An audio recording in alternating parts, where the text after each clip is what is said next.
Welcome back to the UX Tokyo 2022. So we would like to welcome the third speaker from American region, Michelle-san. Hi, Michelle-san. Hey. Hi. So Michelle-san she's a UX manager, and the theme of the speech would be scalable design, the role of UX, PM, and engineers. So are you ready for the speech? Yes, absolutely. So let me just share my screen here. Yes.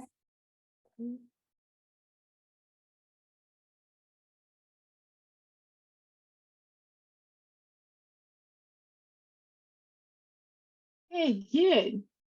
So today we're going to talk a bit about the UX, PMs, and engineers role inside a product organization and how they can contribute to have like a scalable design and how they can definitely influence in the product direction. So just before we jump into that, a bit about me. So I'm Shao. I'm based here in Ottawa, Canada.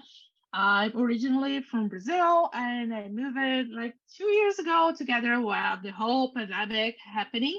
So a bit about me, I'm a people-centric person. I'm very curious person as well.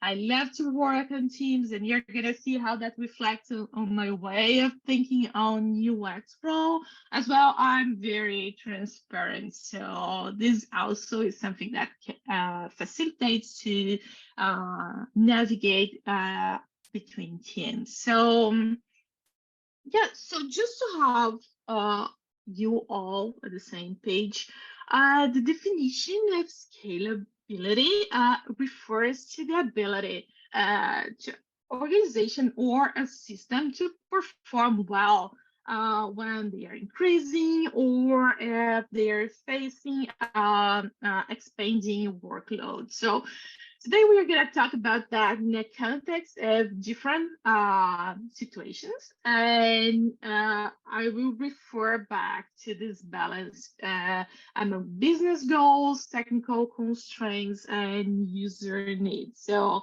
and the idea here is really to share more how we can better balance those needs when we are designing a product. So, first of all, I want to invite you all to travel. COVID is over, so let's take our time.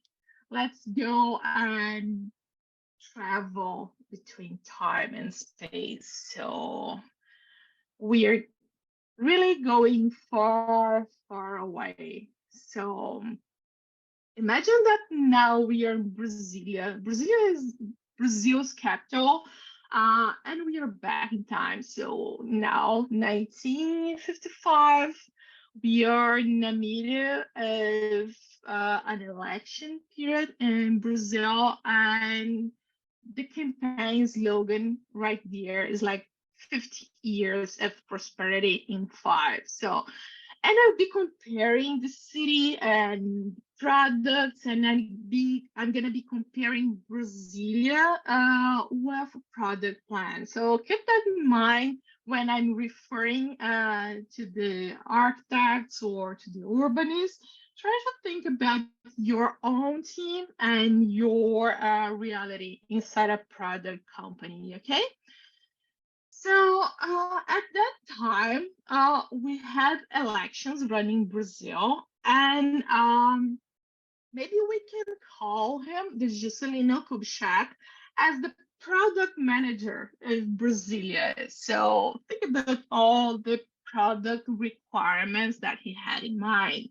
He also had like all the business requirements and ideation that Brasilia would be built from scratch in the middle of Brazil. So at that time, life happen, especially in the south of Brazil, so São Paulo and Rio. And the idea was like moving the capital to the countryside would develop that region and would bring prosperity to that piece of the country. So sounds like we have a kind of business view for that, as well as we had very, very famous architects and actually urbanists in charge to build Brasilia. So Lucio Costa and Oscar Niemeyer, they were like really the best. So think about your product company, think about your team. So you have high talent designers allocated for this project. So there is no gap in terms of competencies or resource. So you do have available for you the best, and they're gonna be pairing. So let's think about Lucio Costa and Oscar Niemeyer as the designer and the engineers. They are gonna partner to build Brasilia, okay? So let's start by the plan. So think about the design process. So we are getting to the first diamond and they were planning how to build Brasilia. And the first thing that came was like, okay, let's go with a cross mark. So there's a lot of signs and all the semiotics behind that. And yeah, that was the first thing that went wrong. So because of the topography, they couldn't really accommodate a cross, so it ended up being this curve. What they made a good use of that, and you can relate on your product discovery phase when you discover some technical limitations or something that may change what you had in mind. So they decided to accommodate the need in a different way. So remember when I said like they were very good designers and engineers over there. So they reframe it the way that they planned Brasilia, and now you have a kind of airplane, and you still have like into the wings where people would live, and in the middle, in the vertical, where all the commerces and all the where the politicians would be. So very pixel perfect plan. So they also planned at that time to remove the signs to have like a very fluid traffic, so they would avoid to have crossing streets. So in the past, it's not a reality right now. Brasilia wouldn't have flights, and the traffic would just go, and you wouldn't be there for a long time. So it's really an ideal city, and it was representing all the wishes, all the symbol of deep transformation that Brazil was living at that time. So if we compare again to a product company, when you are developing a very special project or a very special product, there is this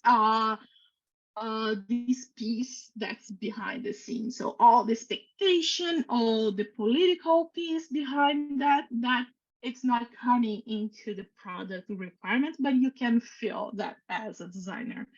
So Brasilia was also a symbol of the modern era, and this also relates to when you are planning your design, you're really with the best intentions and you are going like for a very high level bar in terms of quality, right? So it's pretty slick. So it seems that Brasilia was perfect planned and executed, and you can see in the image that it is gorgeous. You can feel the city, that everything was planned, and it is linked to the business goals or the country goals at that time.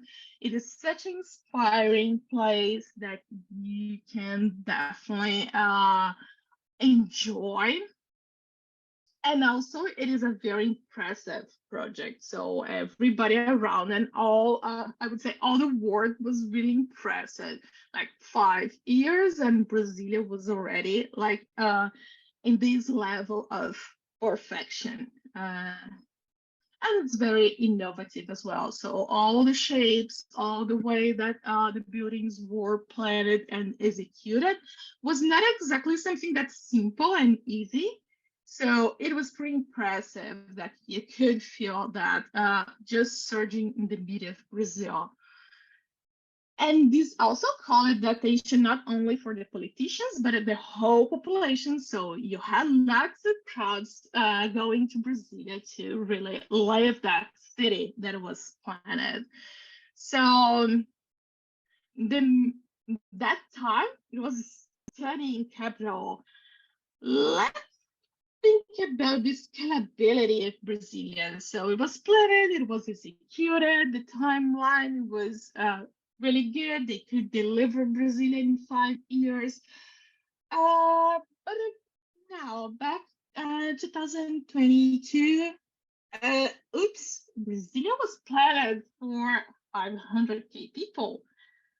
And we are probably a bit over on that. And what brings some attention here, because see, so many people in a city that was planned for something really smaller. So scalability was not part of the plan at that moment, and that was not an issue. Like, think about the first plan as the MVP, but the problem is like it was never reviewed to accommodate the real population there.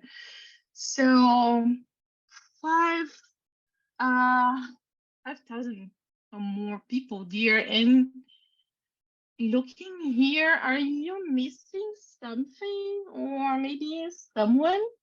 So Brazil is not exactly a city where you're gonna see people walking around. So it is in the middle of Brazil, so it's pretty hot, pretty dry, and you also don't have space like you don't see bike lanes and you don't see like many trees that could accommodate people walking around in a comfortable space. But you do see people trying to get around Brasilia using the public transportation. What is exactly not working at all. So it's a city that's not a pedestrian friendly one. But also, if you try to access Brasilia using your car, guess what? You're going to be stuck in the middle of the traffic.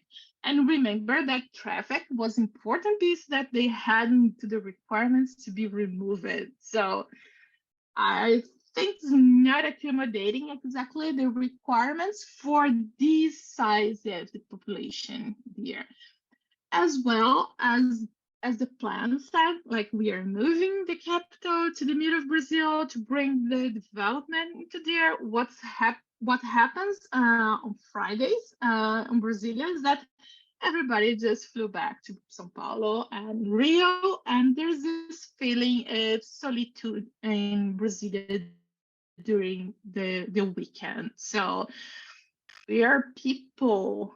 We don't see people enjoying the city. So if we think about design and the human-centric design, there's a big gap here, right?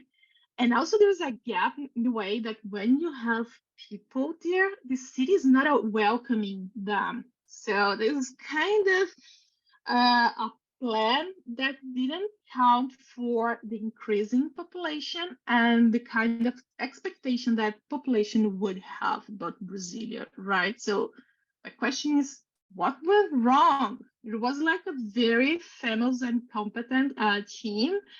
We had like the business plan was there and you had like all the resources available. The timeline was perfect. So yeah, business, engineers, design, and lots of questions. Then what went wrong with Brasilia?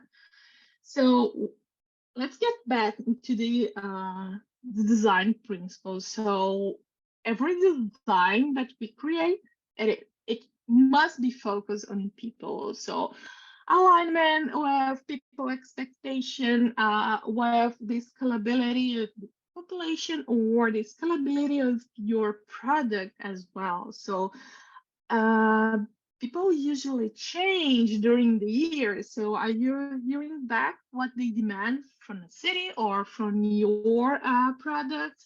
What's the view into the short and long term? So lots of questions that were not answered in the first plan, the first MVP for Brazilian, and probably thinking about our reality as a product company. Do we always answer those questions? Are we hearing back from our users what they are demanding? So, if we compare not only the product itself, but the groups, the teams around the product, so the UX, marketing, engineers, product managers, sales, and so many others that kind of they are all related to the product. Uh, let's think about the culture around them.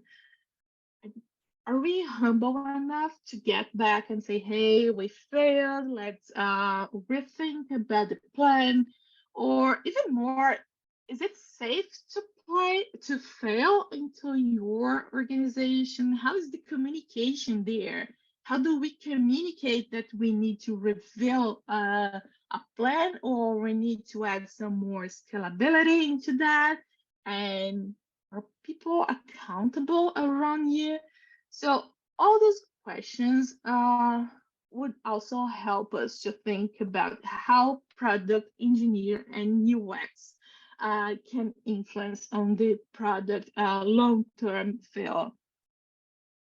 And here I bring three layers of this beautiful cake, and I would say that they are the core things or piece or layers that we definitely can influence as UX or as a PM or even as an engineer into the product development cycle.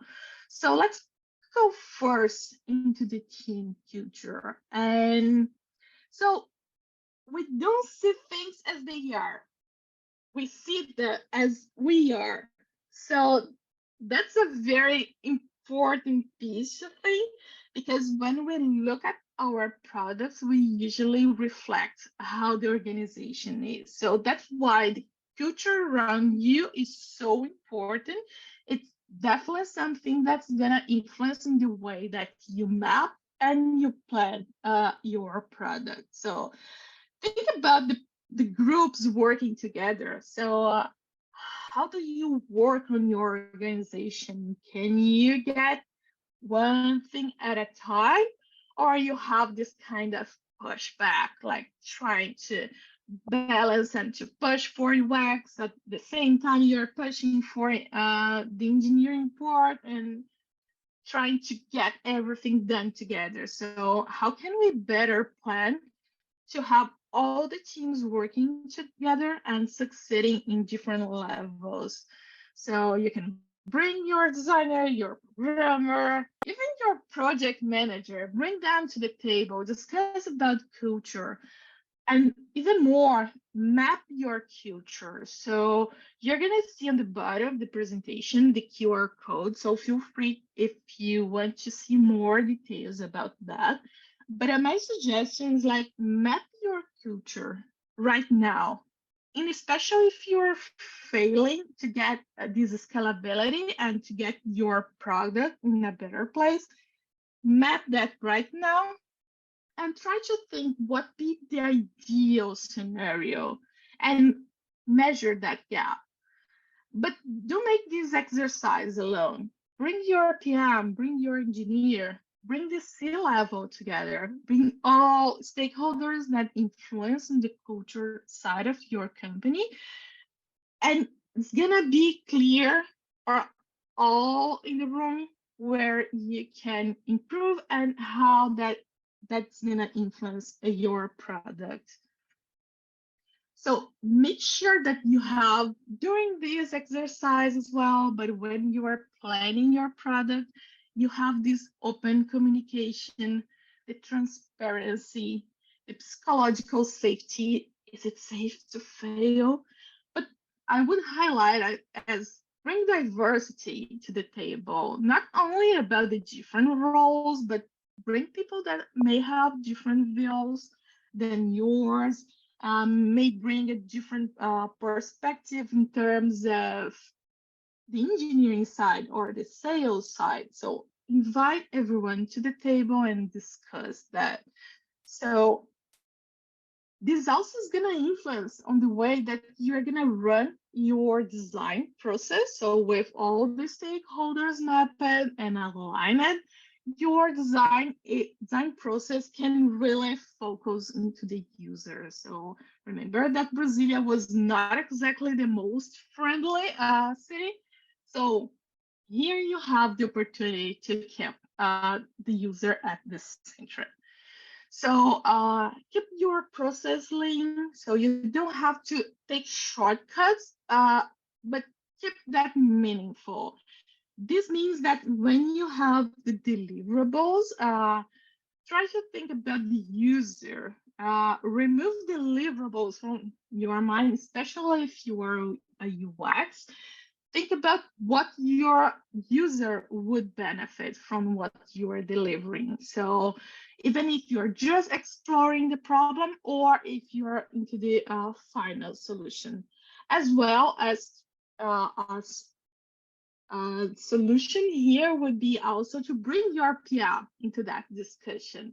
So when you have a solution, a design solution, how can you share that across the organization and make sure that you are balancing the user needs for sure, but also the business requirements and your technical constraints, if any.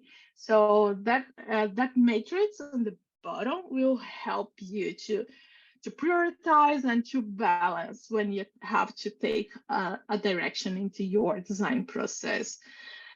And think about scalability since day one. So here I brought two different perspectives. So when you're inside a big product organization, usually you have more documentation, you have a very heavy process to follow, and this usually slows down a bit the process. So again, keep it lean as much as you can, but also if you are inside a startup environment and they usually love just to go with the MVP, it's time to push a bit in terms of scalability. Hey, can we think about maybe the short term and the middle term and try to account that really from day one, not only in terms of UX, but also from the engineering and the product side.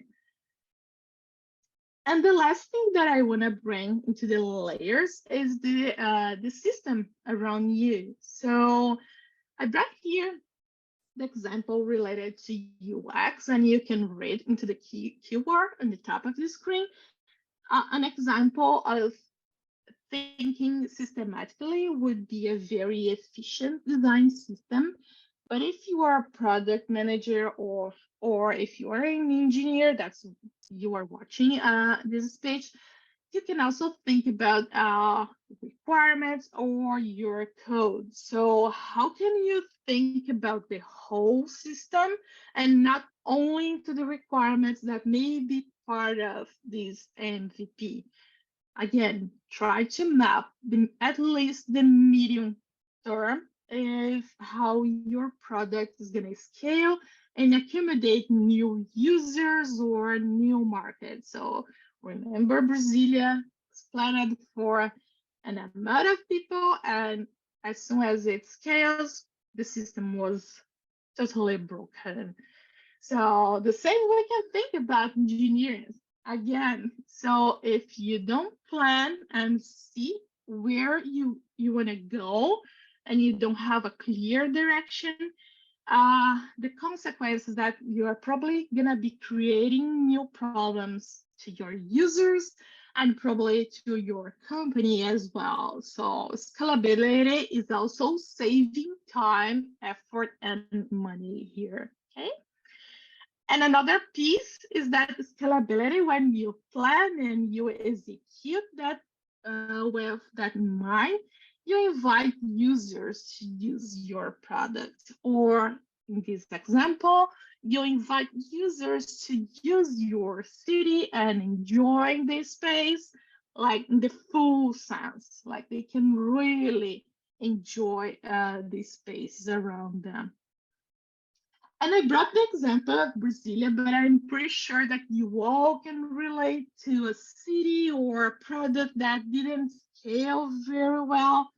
And I brought here a positive example. I'm not saying that Barcelona is perfect. Definitely it is not. But the scalability was part of the plan in Barcelona. So if we think about how it was several years ago and how it is planned to scale, taking in consideration the population, the citizen, and how they use the public transportation, how they live, how they work. So these will definitely help Barcelona to keep expanding in a very healthy way. And if we think about design, and I mentioned about the design system, and you can also think about the layers that you have inside your product. So when you are thinking about scalability, it's not only about components, it's about to think about the content, how the content would scale, how your accessibility piece would scale as well, and the difference onto your mobile version and your desktop version. So do you really need to have two? Are you going to scale with a responsive design? So that should be part of the plan on day one as much as possible, because those decisions will definitely influence in the future if your product usage and how users are going to interact with that. So as if you were designing a city, never stop to observe users, their demands, their requirements, plan, design, and keep them at the center. So don't be afraid to fail and to come back and say, hey, my users are asking for a different thing. They're demanding a different thing. Evolve your product based on that. And if you have questions, like if you feel that you want to talk more about this scalability plan or your product, feel free to connect with me on LinkedIn. You can definitely take a picture of this QR code. You're all welcome. So I'll pause now if you have questions and yeah, any comments that you have. I just want to take the chance before we go for questions to thank UX Tokyo for inviting me today. Thank you very much. Thank you, Michelle-san. Thank you for the speech. So yeah, so we're now would like to receive some Q&A. You can just type in the tab you can find down bottom of the screen. Okay, then can I ask not question, but can I say one thing? Yes, sure. Yeah. I deeply understand that I think you're talking about a little bit about the psychological safety in the device environment, and I deeply understand that feeling psychologically safe is a key for creating a real diverse environment.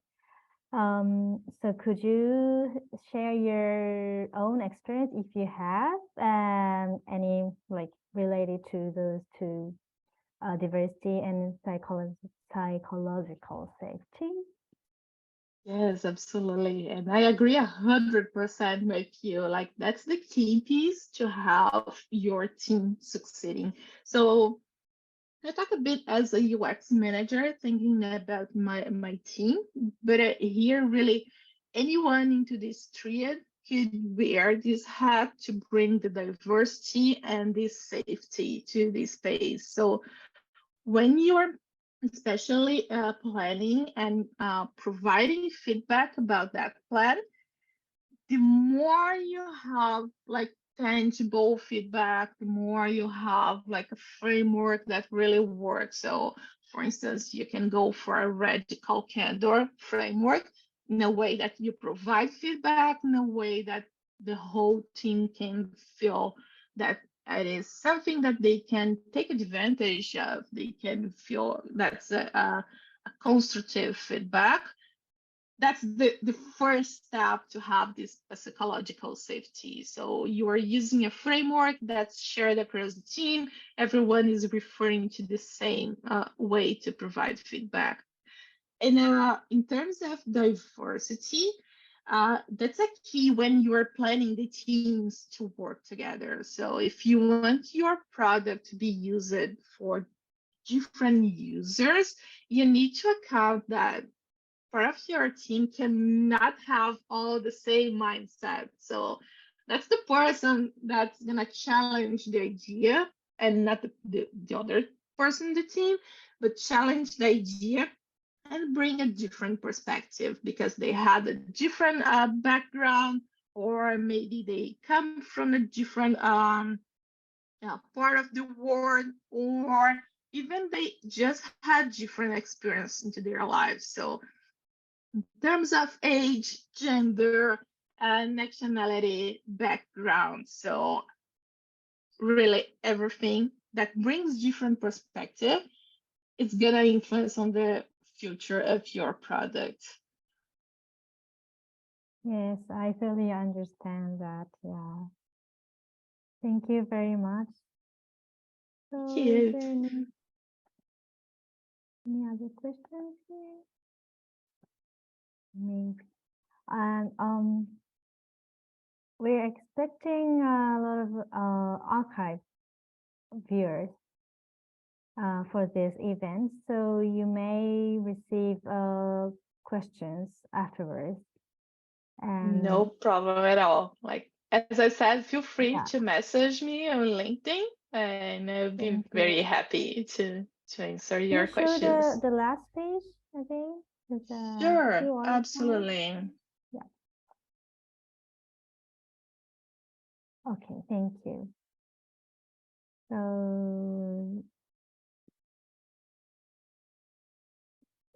So we can contact you through the QR code. Okay, great.